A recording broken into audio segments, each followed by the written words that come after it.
I'm sure a lot of your lifestyle, you've been living it for so long, right? It's just kind of automatic. But when you were initially, for instance, in your 20s, you got in that stagnation and then you started learning again. Like, how did you initially create some of the good habits, like reading, when you were when it was harder, because it was new to create the habit and maybe you were working a lot and you had a family. So Mhm. what's any advice on that creating the good habits that will lead to being, the Christian entrepreneur that's successful? The best analogy I could give is there's this guy, his name is Manny Pacquiao. The guy is like a good boxer. I've seen many of his fights. Like he would box and box and win.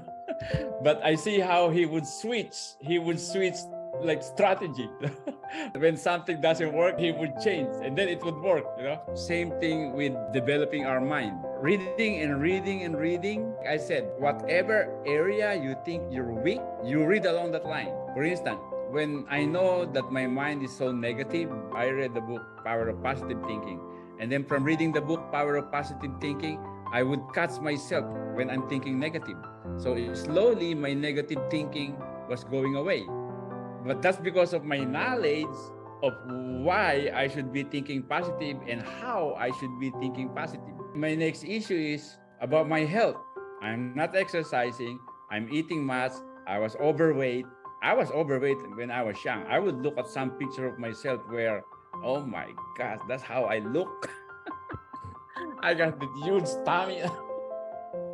My face was bulging. I saw my pictures when I was young. And then I started listening to Tony Robbins. Tony Robbins she was teaching a lot of like health things before, like Yeah. drink fruit juice, exercise. So now I was doing business already and I would make sure I would run in the morning and exercise and things like those. So little by little, I built that exercise habit and then I started losing weight.